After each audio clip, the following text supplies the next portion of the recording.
So when I was shuffling out this spread for you guys, I saw an image. It's kind of like a silhouette. It's a night sky, and there's a house surrounded by trees, and the moon is in the background, so the house shows up as a silhouette. And then everything in that house is dark, and then all of a sudden the attic light comes on, and it just this overpowering, light emanating from the attic. It's a very haunting type of a feeling that I'm getting, but I'm also seeing as well that it's a light that illuminates the darkness. Okay, so that's what I saw. And what I feel, how that image applies to this reading is there's definitely some type of a major realization, major awakening, that light bulb moment that has entered your life or will be entering the rest of this month. For some of you, this is like an idea when it comes to income generating opportunities, okay? Something that's really profound, something that's very, very big. And I feel like it's an idea that you can take and run with it. And it's going to be very transformative when it comes to your financial sector. Okay, so it's an idea, it's lucrative, it's floating around out there. And I feel like it's coming into the fold to show you, here's how it can be done. So if you've been thinking about something, I feel like this is a really good time for you to launch something. It's a good time for you to grab this opportunity and run with it. And then I'm also seeing in the financial sector, for some of you guys, you're at this point, King of Pentacles, very financially stable, and you're trying to figure out, what's next. Like you might be at the top of that career ladder, and you're just like, well, I don't really have anywhere else to climb. So what's the next stage for me? What's the next step? How am I going to, what do I need to transition into, or where should I look so that I can continue to increase my skills, continue to increase my income generating potential, which is a really, really good place for you to be. Be very careful about speculative ventures, okay? This is like high risk, high rewards. Be very, very, very careful about that. So yes, there is an idea floating around out there for you to generate income, but if it's like gambling, if it's something that involves a lot of risk, I would urge you to be careful, mainly because we're coming down here from the King of Pentacles to the Five of Pentacles, which is financial loss. So look at situations very realistically and make sure that this project, this idea, this whatever it is that's coming into the picture, that it passes, the common sense test. And especially if it's really high risk, I would advise you to sit still and mull it over, okay?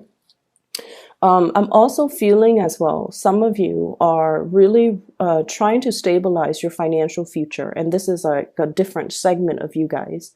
And you feel like you're just starting out. You feel like, okay, I'm kind of like, this newborn. I have a long way to go before I can get myself financially where I need to be. And it can feel a little bit disheartening when you have so much potential and you see yourself, with a lot of potential, with a lot of growth potential, especially. But it can seem as if it's going to take some time to learn all the skills, to climb that ladder, to be where you need to be. I don't see any obstacles standing in your way. I feel like there's a lot of information that you have to learn. There are a lot of things that you have to know how to do in terms of like protocols, procedures, accumulating knowledge in order to do your job, in order to, I see a lot of people who might actually be students. So for example, if you're on course to get your bachelor's, you might be like, okay, once I get this degree, once I graduate, the whole world of opportunities will be available for me. So you're getting kind of antsy and you're getting kind of anxious. Like, I just want to get through school. School is just school. And afterwards, that's when my life is going to start. Okay. Some of you could even be getting a master's, could be like getting frustrated and impatient about, even doing like a PhD coursework. And you're just like, as long as I graduate, then everything, the doors will all be open for me. So think of this not as a means to an end. Okay, getting the degree is just a means to get a job. Think of this as your soul's evolution. Okay, all the things that you need to learn as this newborn baby in order to and I feel like it's not just the degree or the diploma to get a good job. It's something that you have to do for your internal growth process. So be patient with it and just know that in life, whatever we put in is what we're going to get out. So if we need to give it 100%, do all the course reading, do all the assignments, do all the tests, the midterms, the exams, the board exams even, it's knowledge is, the accumulation of knowledge is an ongoing cumulative process. So we can't really cut corners and we can't really just wish for that end date. Okay. So enjoy the process, live in that moment, ground yourself and really find purpose in the day to day of what you're doing so that you're not getting frustrated, so that you're not getting anxious and impatient with this process. So I feel like there's something that's going to take a while to accomplish. It could be a project, it could be school for some of you, it could be getting the foundations ready for some huge income generating opportunity, and you're in the midst of having to deal with it. I feel like you're a little bit impatient, but rest assured things are going to be okay.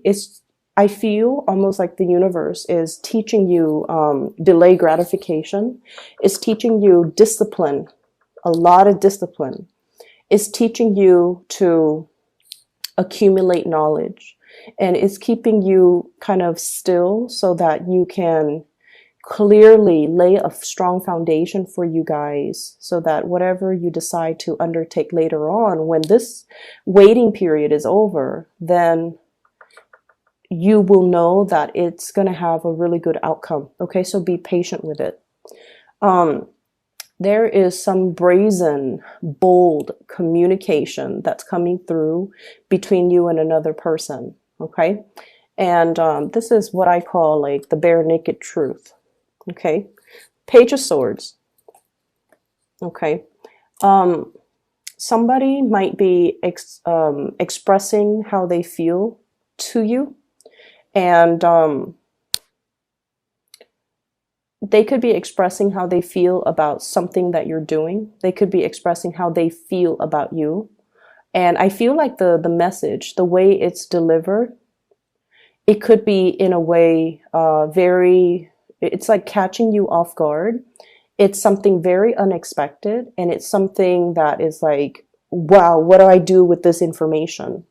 And then for others, I feel like you have somebody that is expressing their romantic feelings for you. And it's, it's not like the Page of Cups where it's very sweet and flirtatious and jolly. And, I feel like you're dealing with somebody that is normally not very emotionally expressive. They might have a deadpan face. They might have like, they're just not really comfortable with that realm of emotions. Okay. And you have two characters here. One could be an earth sign, Taurus, Virgo, or Capricorn. The other one could be an air sign. So I have the King of Pentacles, and then I have this is the King of Swords. Okay. Both of these people, not overly emotional, but I feel like the communication that's coming through between the two of you is, I feel almost like if they're expressing their emotions towards you, it caught you off guard. It's something very unexpected. Okay. And then I also feel like, there's news about pregnancies, birth, and things like that as well, where it's like, catching you unawares. Okay. So for those of you who are, expecting, congratulations. For those of you who are, not expecting, take necessary precautions, because this pregnancy vibe is coming through mainly because we have some unexpected communication. We have the birth of something. Okay. I feel like for some of you, there is, I feel like there could be some type of a accusation from a relationship partner. Okay. Are you seeing somebody else? Are you still in love with me? Am I making you happy? Are you, like they're wondering if you're still attracted to them. They're wondering if you're still in love with them. They're wondering if they do it for you. And they're wondering if you've been honest and straightforward and loyal to them. So I do feel issues, communications regarding loyalty. And I also feel like as well, loyalty in the workplace. Like I see somebody getting called into like a supervisor or a manager's office, and somebody telling you, hey, we've got, a position that's going to be opening up in possibly the end of the year, and we like the work that you're doing, but we're wondering, do you enjoy working here? Do you think you'll be around at that time? Do you think you'll be loyal to us because we want to recommend you for this position? But if you don't feel like you want to be here, then let us know so that we can give the position to somebody else. I don't feel like the communication is sneaky or conniving, or I don't feel like they have hidden agendas or hidden motives. I feel like they hold you in high regards and they want to give you the full honest truth. They want to be able to disclose to you fully where they're at, how they feel about you, and what their plans are. So if your plans kind of coincide with theirs, that's great. If your plans, on the other hand, do not coincide, they want to know so that they can, look elsewhere. So it seems to me like it could be at work or it could be with a relationship partner. Are you still 100% on board with me, Cancers? If you are, then great, we'll move forward. Forward movement, momentum here.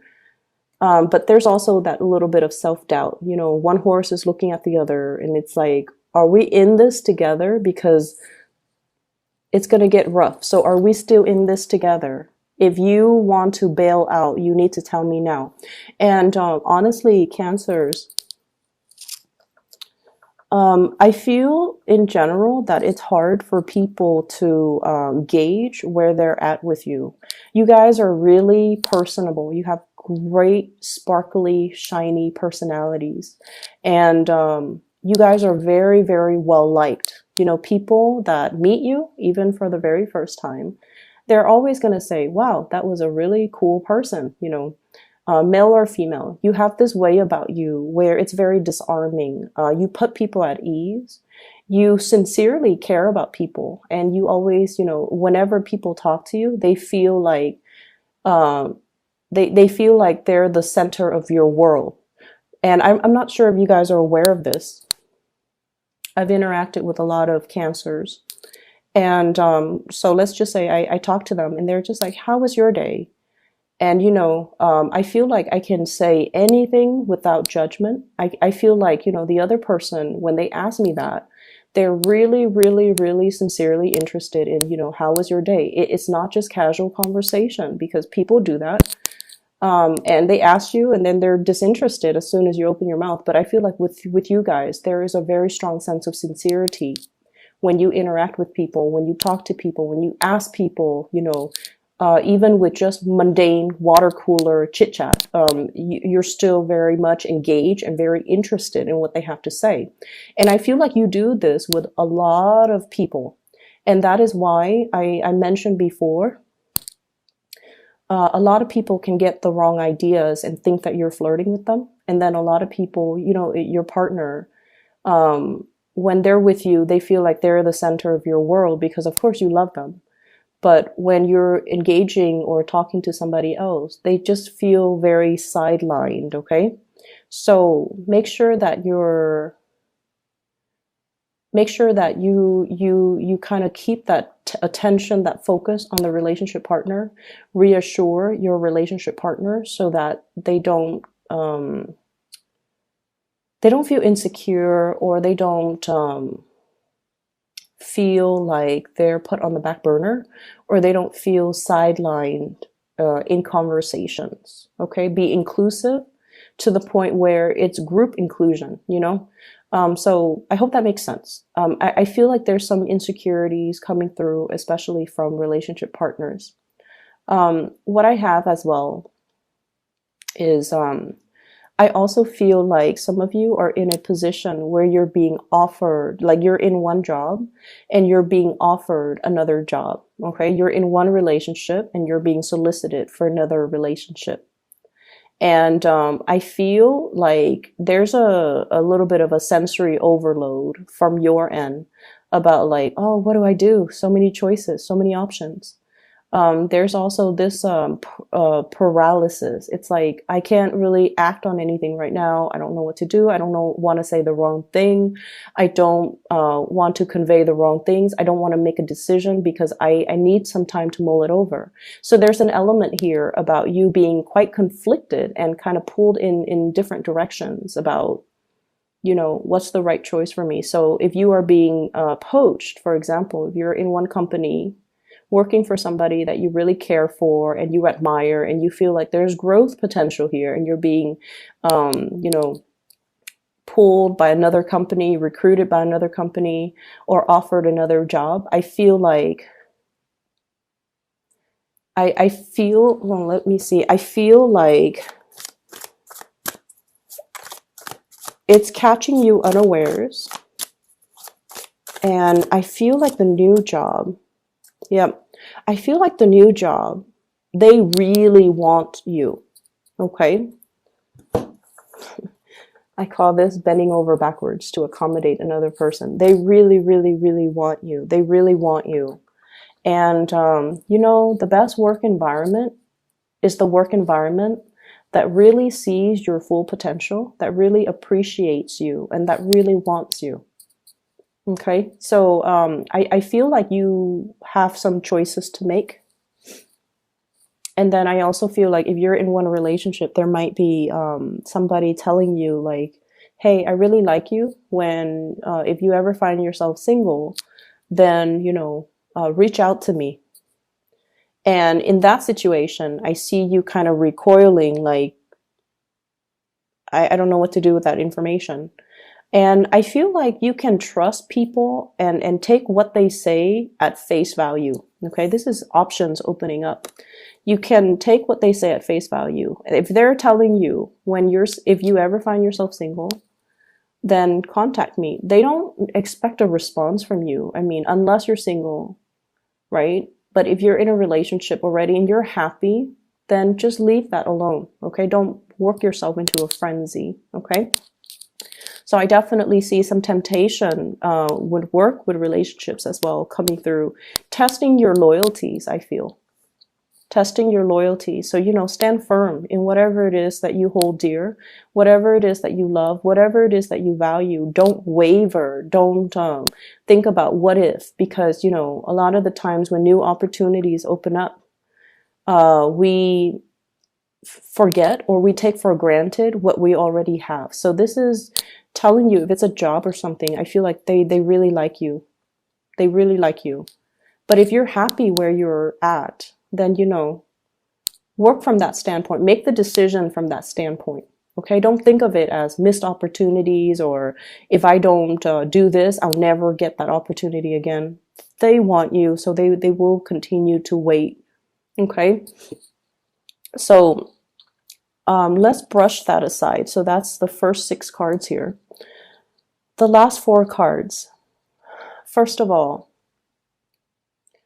what I'm feeling here is I do see relationships and where one person is doing a lot of the shouldering of the responsibilities, okay? Housework, child rearing, being the only person to bring home the money. And you might be in a situation where you feel almost as if there's some imbalance regarding, you know, who's doing what in the relationship, okay? Who is putting 100% in the relationship and then who's not doing their fair share. I also feel like there might have been some types of talks, communication, compromise about, okay, I drop the kids off at school and then you have to help me pick them up. Okay. Or, I cook on weekdays. You have to chip in and help me cook on the weekends. And I also feel in some way there's an energy here about, um, people pooling their resources together. It could be at work, it could be a relationship partner. And then one person is sort of like reckless when it comes to spending things, spending money very frivolously. So I do see like issues when it comes to money, when it comes to finances, when it comes to the give and take, when it comes to, hey, we agreed on this. Why are you breaking the terms of the contract? Those discussions, I feel like, are coming to a head or are being discussed, sometimes in January. Okay. And the important thing here with the high priestess